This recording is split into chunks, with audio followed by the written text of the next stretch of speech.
And here I am getting nothing but pure hate and abuse every single day. And I got to stage, I'm like, I can't do this anymore. I was drinking to switch off, to sleep, to numb it all, to forget about it. On my bed, curled up, just uncontrollably crying. And I don't know why. I don't know why I was crying the way I was. You talk about coming home one day through that period, and this is the part where you start talking about this functional or functioning depression. Mm-hmm. And you talk about looking at yourself in the mirror and then walking past it, taking a couple of steps back and looking at yourself in the mirror. Yeah. Tell me about that day, that evening, what happened, and you end up like collapsing and, you know, having a bit of a moment. Yeah. Do you know, I remember that like it's yesterday.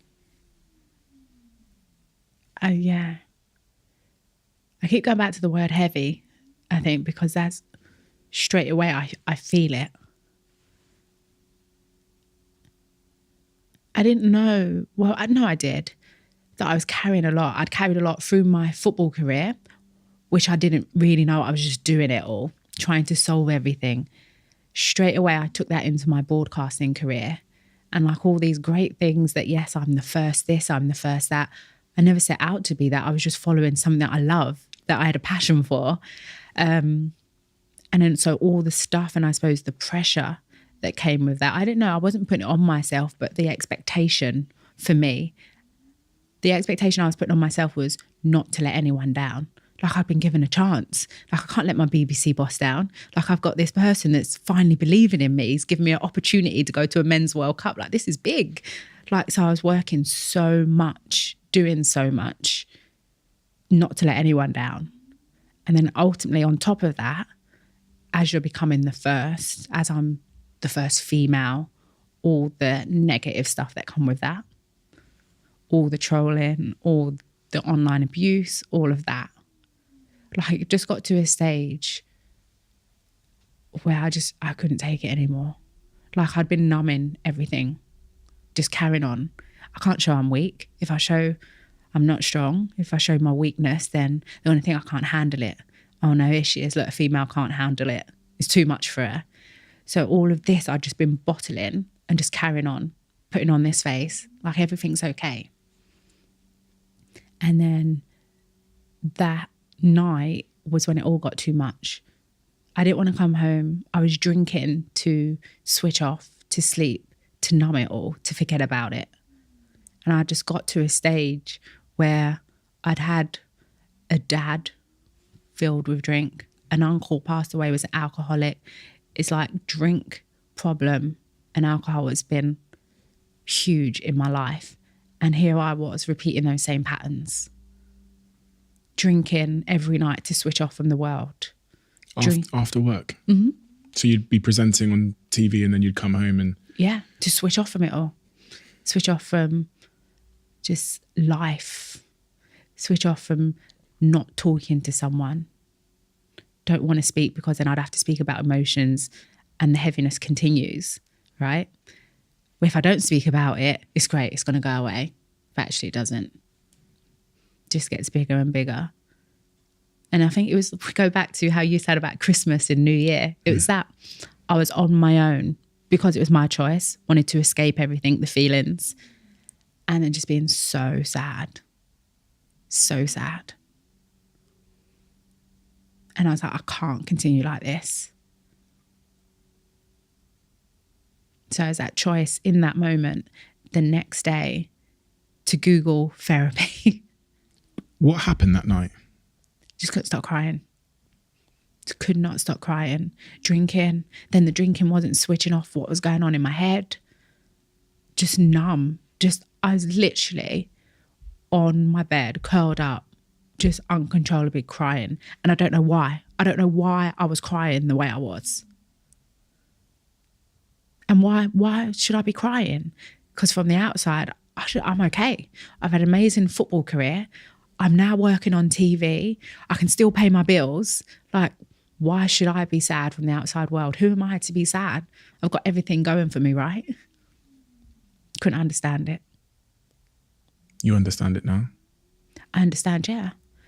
That for all my life, I'd locked up all these feelings that I didn't know. Like how you said, they eventually find its way out. But I've had all this trauma. Everyone has trauma, whether big, small, everyone goes through trauma. And I suppose I'd put up all this protective walls around me. And then now they're just flooding out. Like I needed help. How did the trolling online make all of this stuff worse?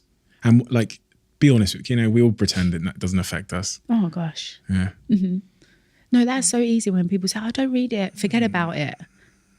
Like, but when constantly every day, and yes, my job to sit in front of a camera, but the abuse of, your skin color, what you're saying, just everything, the pure hatred. And I'm like, what have I done? That was some of the, like, what have I done? Like, should I just stop? Because ultimately, I was talking about something that I love. I was just someone that worked super hard to then try and go and get a degree, to get into this world, to get another job, to be able to pay my bills and look after myself. And here I am getting nothing but pure hate and abuse every single day. And I got to stage, I'm like, I can't do this anymore. But why? Like, why should I let them win? So I'm fighting this battle constantly every day with myself. Did that make it harder to like really love showing up at work every day? No, do you know why? Because like the football cage, the actual work being on screen was an escape. It gave me like an hour and a half where I'm doing Super Sunday. That was an escape. You forget about everything. It's straight away when I'm going home, once again, then I'm on my own. That's when it all spirals out of control. Like I can't take it.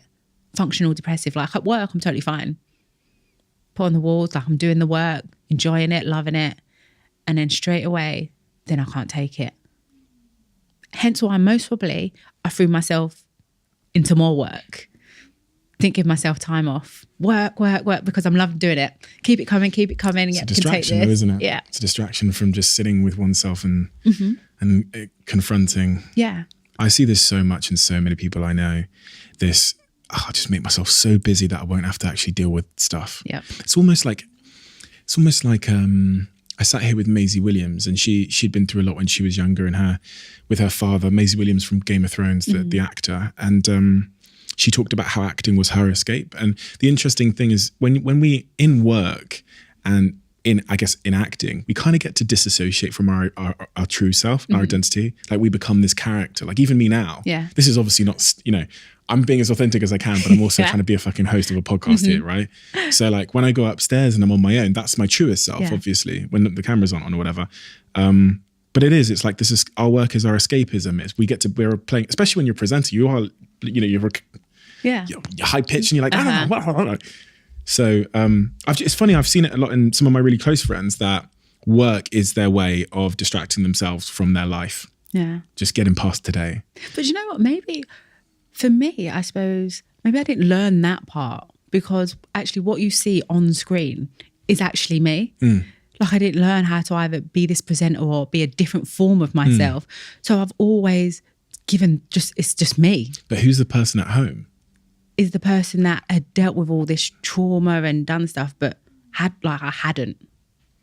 That's what I'm saying. It's like, so on TV, there's this expectation for you to be a certain way, right? Which is you've got to be at least, you can't be sat there talking like this. Yeah. You've got to be a little bit up and you've got to be a little bit more interested than maybe you might be feeling. But when you go home on that night in particular, that's probably actually you. Yeah.